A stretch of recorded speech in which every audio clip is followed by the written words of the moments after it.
and lean on this thing. And here's your host, Professor Carter in the house. Man, my camera's not focusing right. So what's up, guys? We got a little bit to talk about. Not a ton to talk about. So I did a Twitter post earlier about doing a... Oh, there goes that. About trying to do a regular stream. And what I wanted to do from the regular stream is kind of cover some of the news. I kind of go through the news anyways with you. I mean, without you guys. Review a lot of different Medium articles. Technical specification guys have been really trying to read up on Cardano a lot lately, trying to learn that everything that's been published so far. They just had a new wallet come out. I want to understand the mechanics behind it. And, you know, I'll be able to bring more qualitative information to you. So I've kind of qualified it through this, you know, does this actually function factor?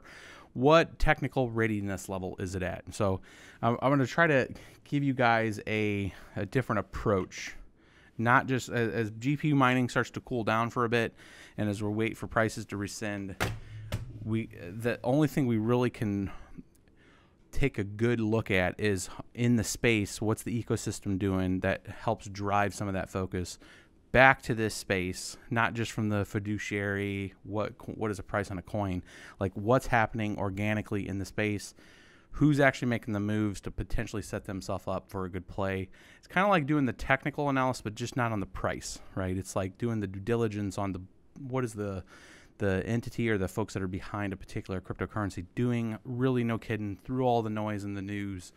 You know, what level are they at right now? And what I was talking about, the technical readiness level. So there's some stuff that I do with work when we're trying to analyze companies to see if they're going to be a partner in business, especially with their product, right? If I'm going to bring a product to market with somebody, and they say, hey, we got this great product, and it does all these cool things, and we don't have a partner yet to let us put it in. We went through all the effort of building a solution. We're ready to demo it.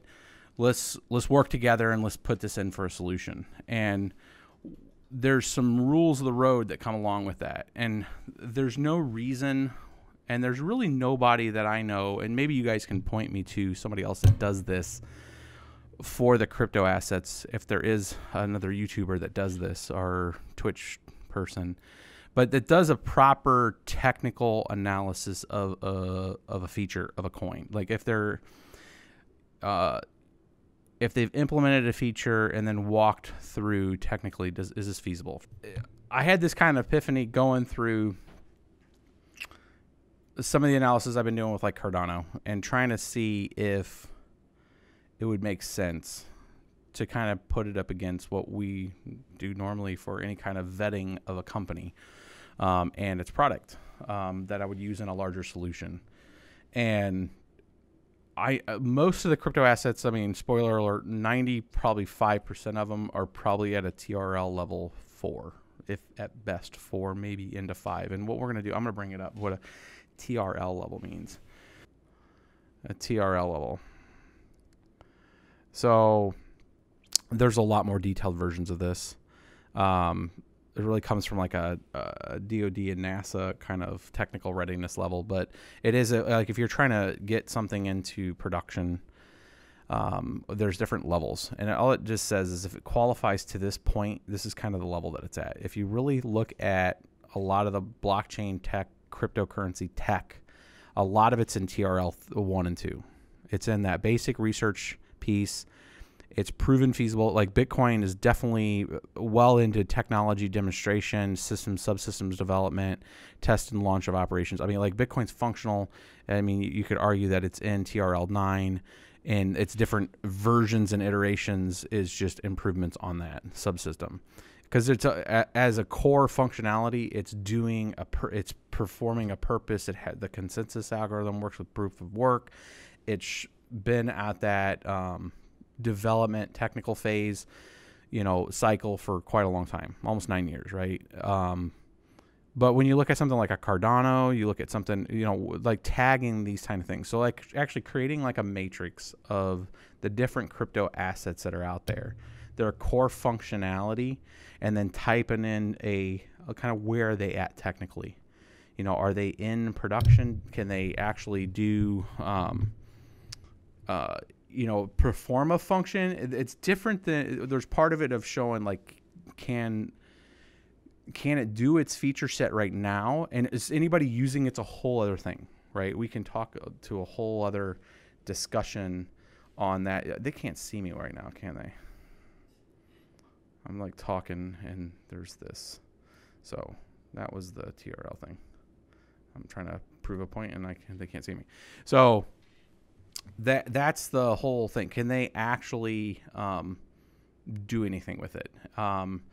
And most of the stuff is getting to, when you're at a test net, you're on that TRL 4 essentially. So like what RavenCoin's trying to do right now with its asset piece and creating a test net for that would be trying to get it from 3 to 4 when it goes live out there for people can actually go and touch and feel it and see, point holes, push holes through it, figure out, you know, does this thing actually function or is it crap? And start to make some assessments on that. There's nobody really kind of like we get bits of news. And then there's technical folks that kind of, that are, I don't want to say pushing it. So like Charles Hoskins going to sell all day long Cardano and why it's better. Dan Lerner's going to sell all day long EOS and why it's better. So I'm talking like a non-biased kind of thing, saying that of all things being equal, what do these things actually achieve and where are their cross connects, right? That's the kind of stuff that I will take a look at from like an architecture standpoint. Like, is this thing going to serve a purpose? And if for the purpose that I'm trying to look for it, which does it better? Right, so you have these ecosystems of different development. Why does this matter between us, the people that are mining, or anybody that would be watching this channel? Well, it matters because it also gives it a higher value proposition. If people understand that it's being used for a purpose, a utility, a function, it's going to drive interest in it, and then that'll create the speculation behind it, essentially, to say, hey, this is obviously good, people are using it, I want to own part of that. And it's the same way of any kind of like stocks kind of situation, you know, like Tesla's doing great, let's go buy some Tesla, right? It's that kind of mantra behind that.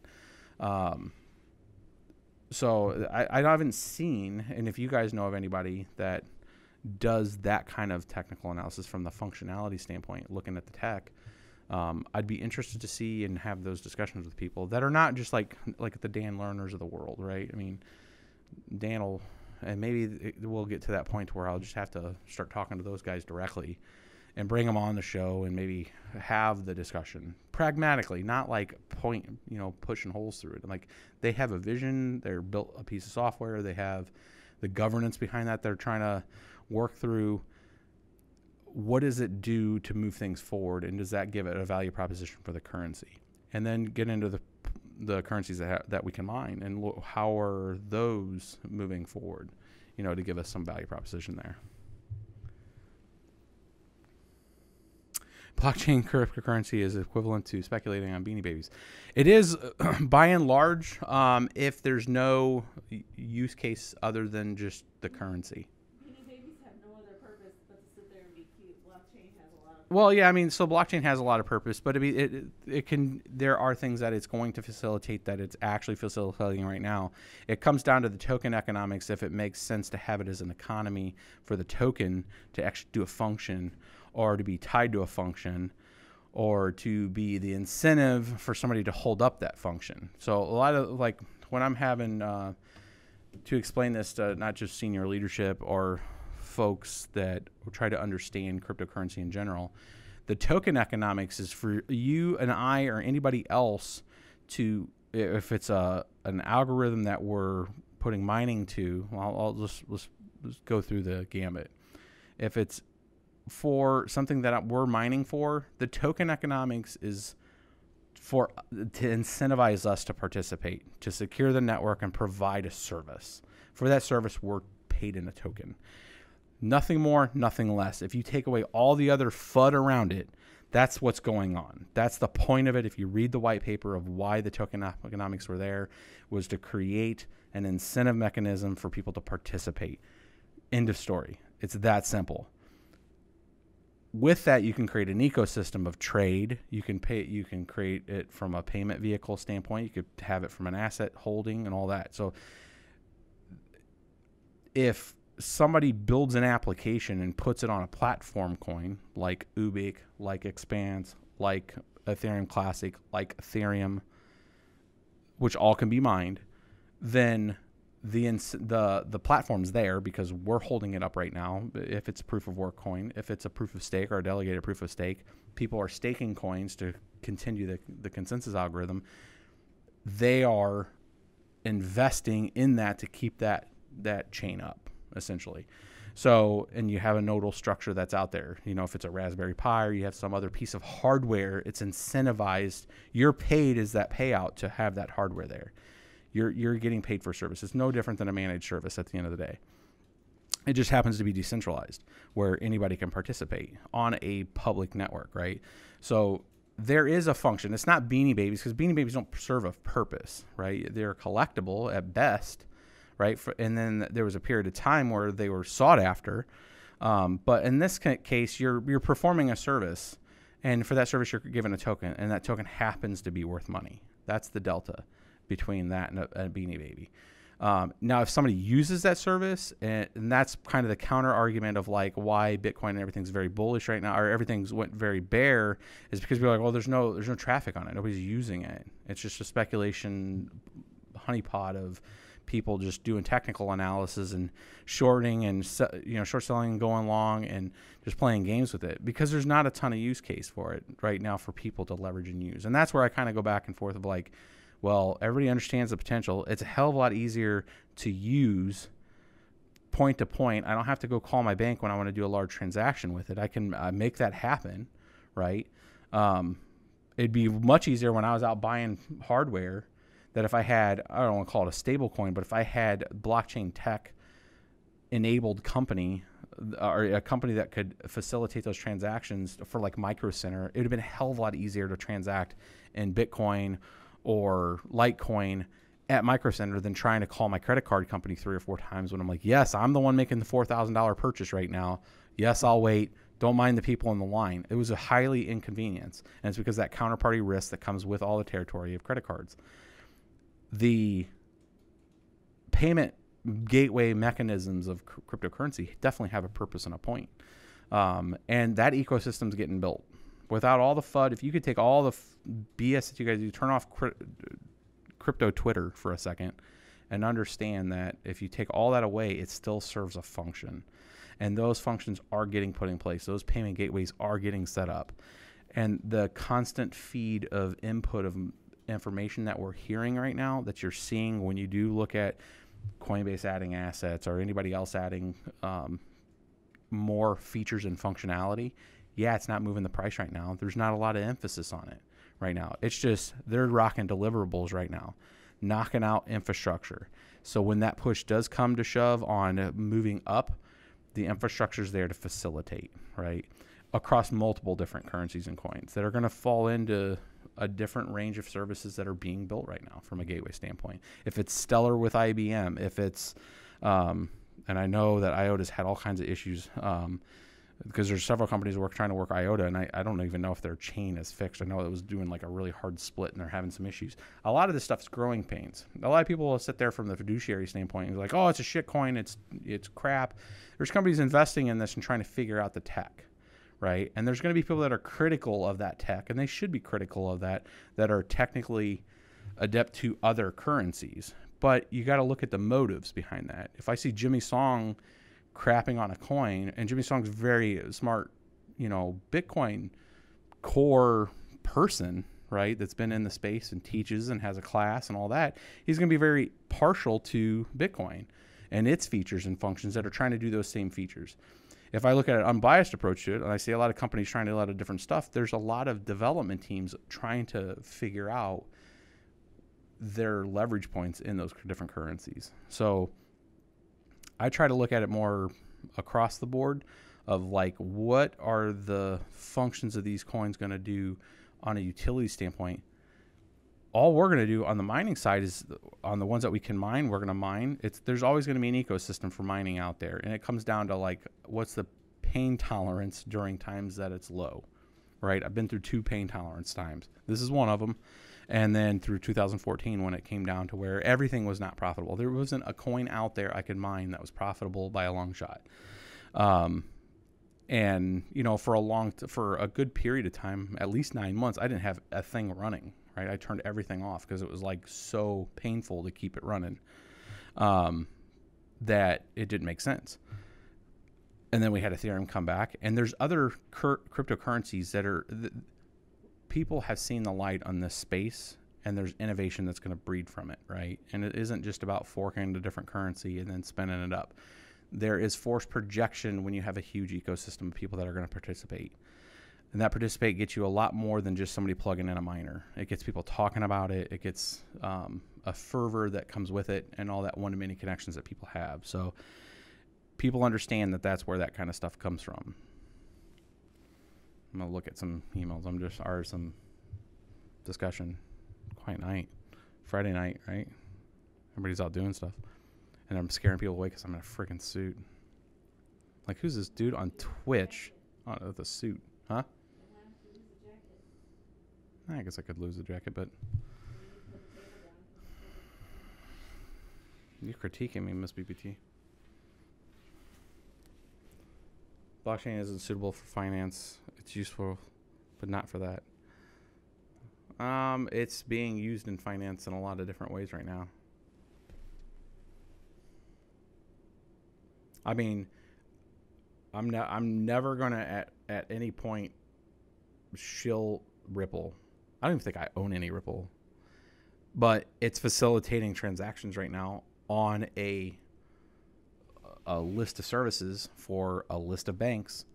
There's Stellar Lumens that is going through its different phases right now. That's actually out there. That's facilitating need. You have an entire ecosystem of folks that use Bitcoin for finance. So those things are all going on right now.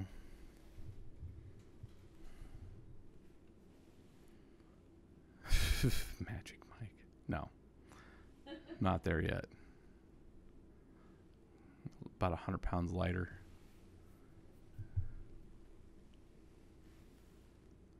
Well, yes, yeah, so the lack of scalability, but it's different. If you're talking financial transactions and real-time transactions, blockchain's not going to be there for that. Lightning Network, huh? It's not a credit card. Yeah, so there's a whole... That's where layer 2, layer 3 scaling comes in. What that means for like Ethereum, it's called sharding, right? And I know it's a weird name and goofy name, but it's the ability to take one-to-many transactions, bottle them up, like have bar tab type of transactions. If you go into a bar, right, and you lay down your credit card, and the whole night you're assuming transactions. Give me a beer. Give 10 people a beer. There's 10.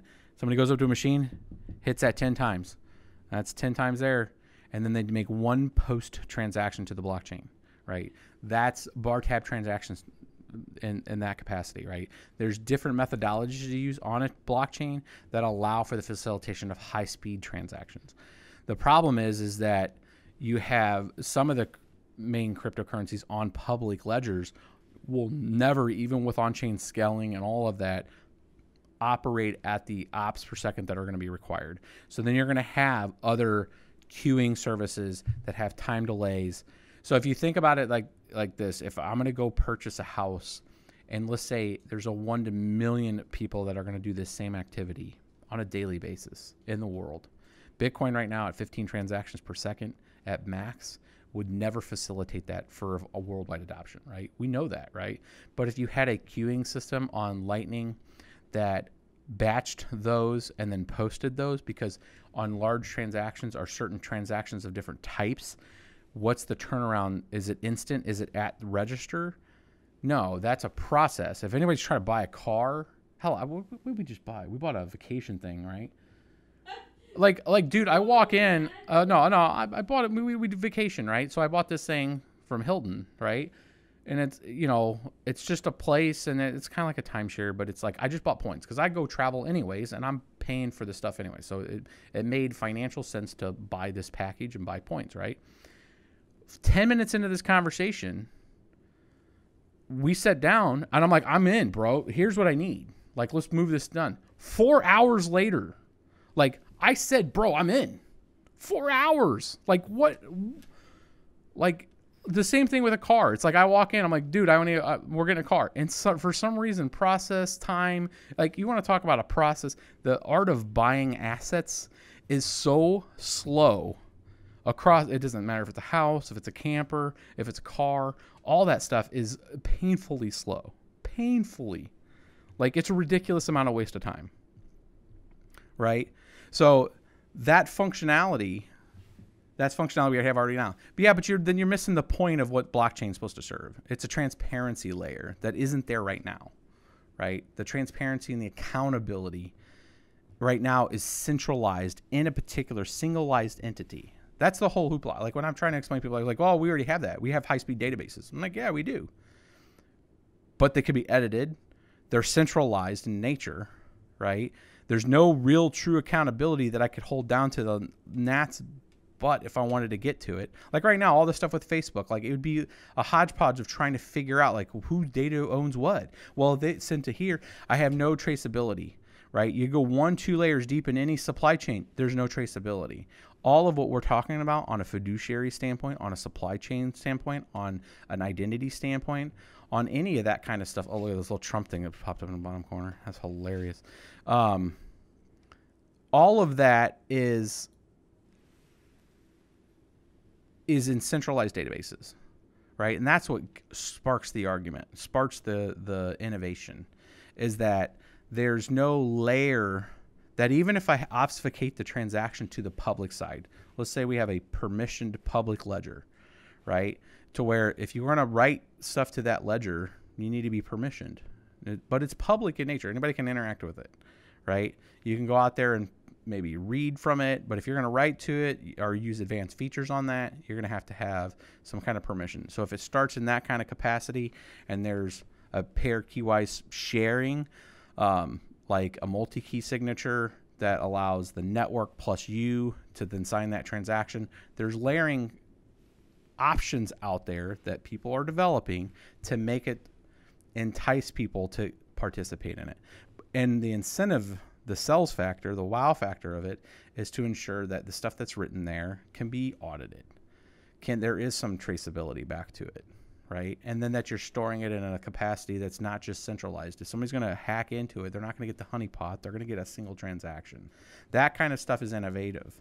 That kind of stuff is what people are trying to drive for. The token economics that are around it are the people that are participating, right? That participating either holding up that network or speculating on the potential value of that at some point when it becomes adopted, right? That's the big play at the end of the day. But I like the questions, Goat. I mean, you're asking the right questions. Like, we already have that. Why would we do that? This is the kind of feedback that's needed and that is good. I appreciate the counterpoints. Like that's what's critical and what needs to be discussed. Like, people need to understand the differences, and then we need to say, hey, that's a real gap. Like, here's a gap. Like right now, real-time transactions at scale across any blockchain is a problem, because even stuff like bit shares and all that has a limit, right? And if you start talking to the one-to-many connections of transactions, if you had real mass adoption in the industry, it would slow down to a halt and it wouldn't function. Catch, thanks for that subscribe. Thanks. Appreciate that. All right, we've been going for 30 minutes. We've had a pretty decent conversation right now. I was trying to give some insight of kind of what the future of what I'm looking to do with these quick streams of looking at what's in the space. We'll take this next section and just talk through the kind of news that's out there right now with Coinbase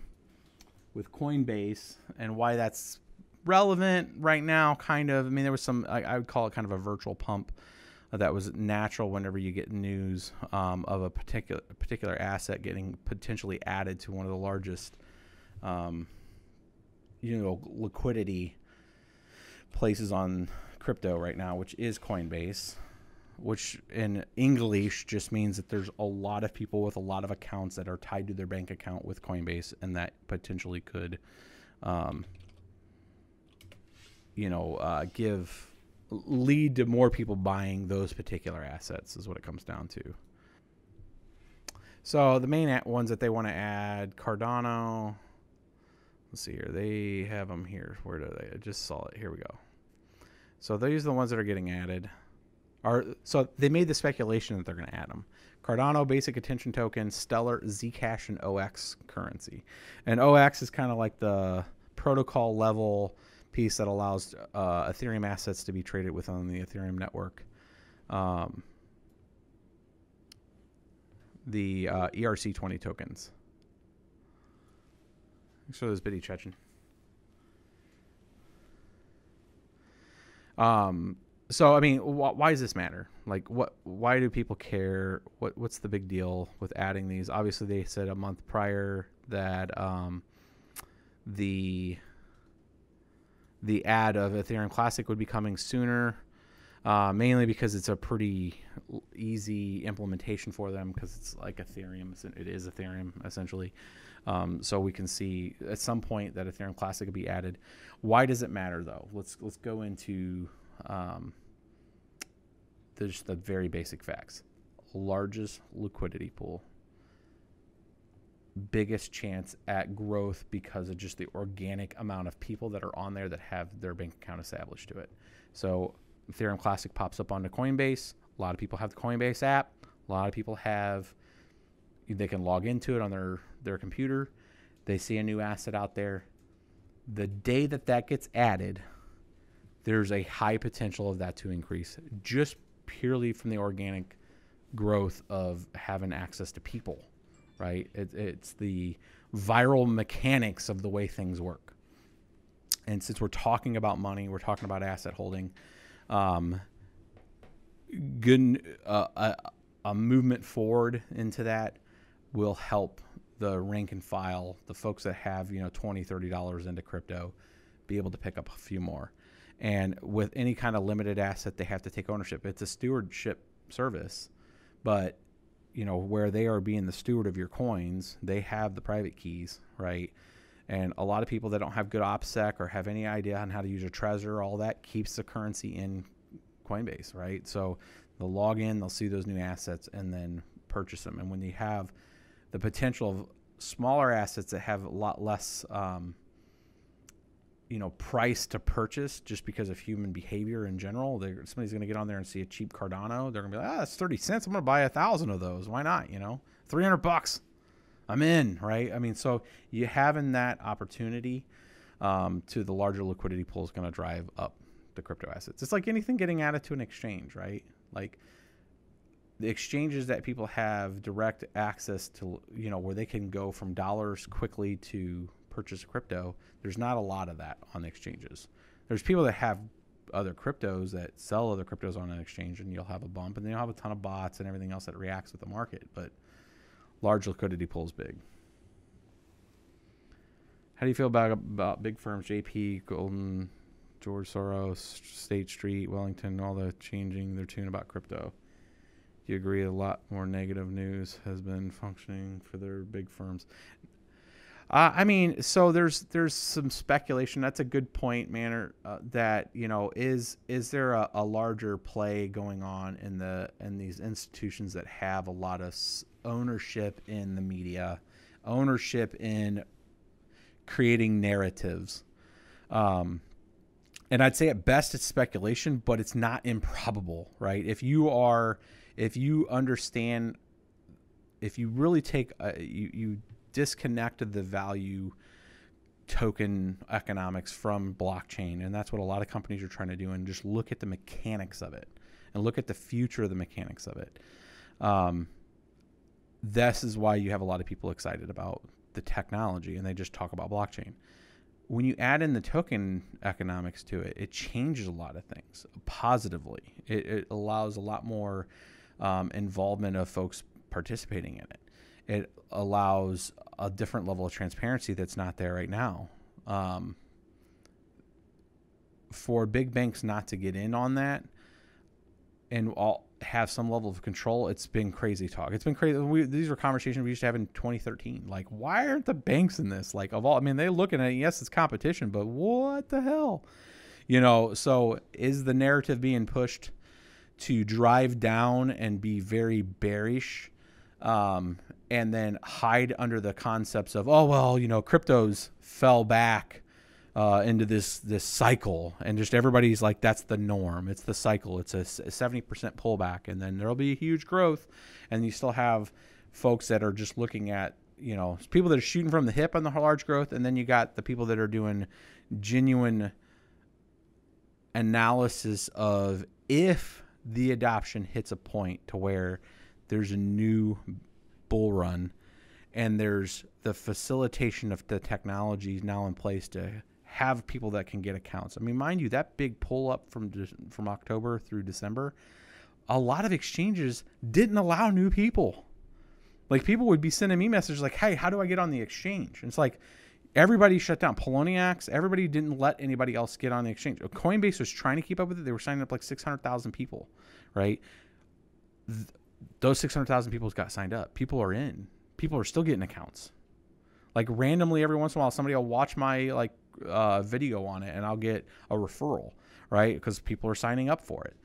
People are still signing up for it. They're just putting small amounts in right now. The rush isn't there with it. But now the infrastructure's in place. It's getting in place. Robinhood, you got a lot of other facilitations. Circle, you got ABA, you got a lot of ABRA, rather. You got a lot more facilitation in place that was not there in 2017 for when that run comes back in, the amount of liquidity that'll come back in there. And you're going to have people longing and making, you know, Wall Street doing what Wall Street does, right, into that space. But the banks, for sure, I mean, we know that some of that activity that was happening in October, it was published, it was public. The huge short activity, and then JP comes in and buys up a large chunk. You know, some of the larger players they're people that work at the banks, right, that believe in the crypto, the millennial generation, the folks that are looking at, that would rather trade those assets than, because they can own the keys, because, you know, an Apple stock is just what somebody says that they have. You know, I mean, you don't have like, oh, you own Apple, it's in some database, right? It's a different evolution of way to do business in this space. So yes, I think, in a long way of answering your question, I think that there is a high chance that there's, if it's not a directed approach, that there's definitely people in there that are looking to take advantage of the situation right now with a very bear market, and try to create as much negative news as possible to keep those prices suppressed. I mean, look at every TA out there. Oh, it's going to go to 5,000. Oh, it's going to go to 5,000. It's like every day they're trying to wake up to like 5,000 Bitcoin for they can buy $5,000 Bitcoin, right? I mean, how many TAs have you guys listened to that keeps saying the floor is 5,000? And it's like, guys, you can push it as much as you want, that narrative, but there's a lot of people that continually buy and just are like, hey, Bitcoin's like 70% off right now, right? And they're just not letting it go that low. And the bots are not letting it go that low. And somebody's doing big actions. I mean, if you watch BitMEX and you look at the APIs and you're seeing $300,000 buys, $300,000 buys, and you'll have some short sellers that are out there trying to keep the price suppressed. It's a game. And it's just, it's one of those things where the narrative's not pushing it lower. The floor is lava. And you know, I think there's enough people out there that understand the innovation of it, that it's going to change things, and the accountability thing is huge enough that you're going to have that next bear run or bull run that's going to drive everything back up. I don't like price targets because, I mean, I don't know. I think that I would look at it on a metric that I could attach it to. So if I take a market like the U.S. and I look at, there's $2+ trillion in people's 401ks that are moved around every day between stuff, and now I have this huge liquidity pool of potentially not discretionary income, but discretionary retirement float, let's just say, of where people may move stuff into Roth IRAs and all this different space to try to hold some kind of asset. And when the facilitation gets in place for those assets to now be crypto assets, using the institutions that they believe in and understand, because they're not maybe technical people, but they want to be in a disruptive growing ecosystem, because they actually believe in the space. When you have an ETF come in and get approved, then there's a lot of liquidity that can come into the system, and the facilitation is going to be there to handle it this round. That's why I think a lot of people are very, you know, bullish on it. Of like, there's so much infrastructure, we can actually take the load now. Based on your previous experience mining crypto price drop, what point do you see the mining profitable again? Thanks for all you're doing for the community. Like I said, it comes in cycles. Nobody knew that Ethereum was going to do what it did. And mind you, when Ethereum first came out in September 15, it wasn't that profitable. Like, it was decent, but it was only like $3, and we were earning like about what I would earn.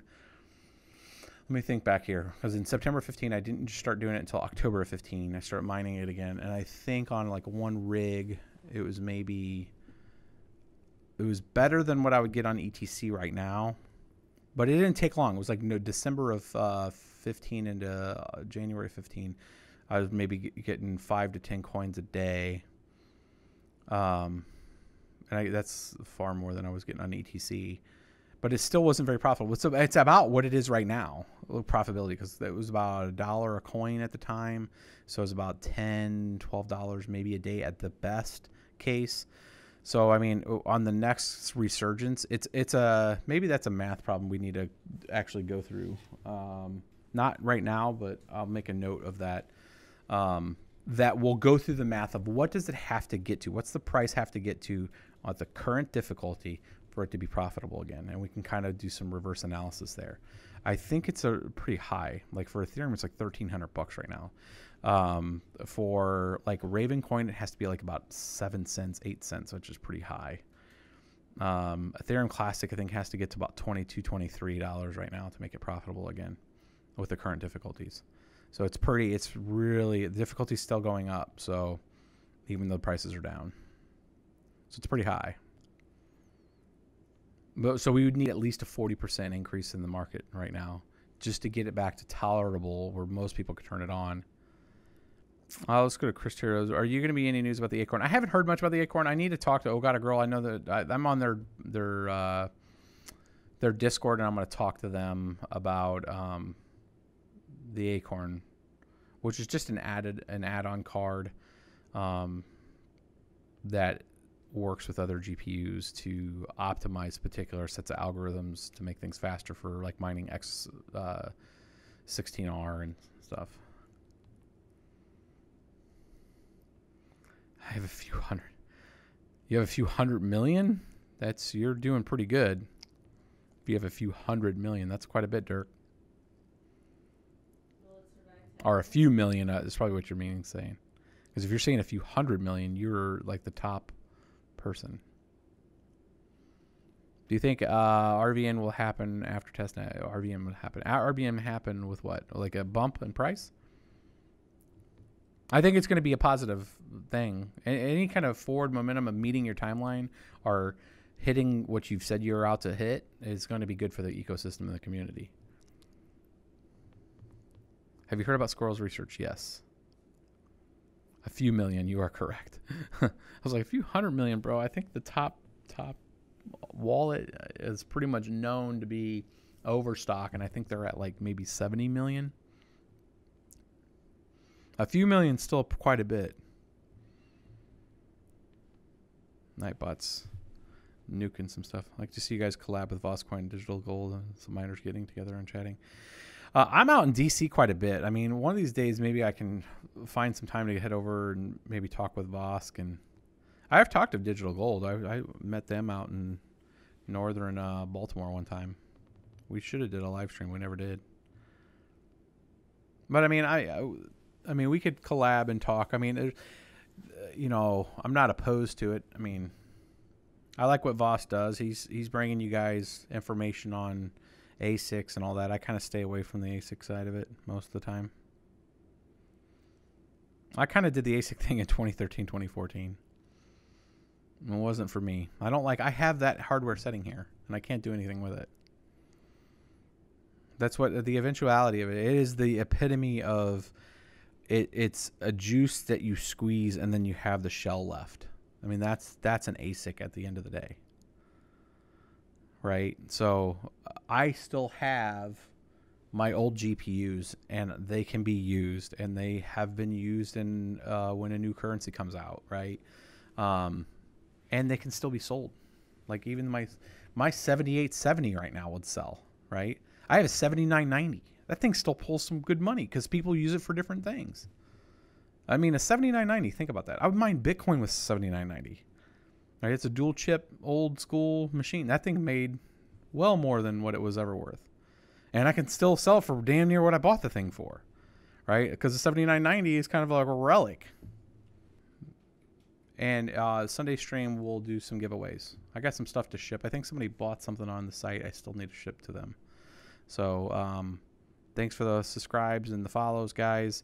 Again, I'm going to try to do this 5 days a week, as long as I'm here, and even if I'm on the road. And we're going to cover the stuff that's in the news. I'll be a little more prepared. I literally got off the plane to come here. So thanks for hanging out. I still need my mouse pad. Yes, we'll get you that. Peace.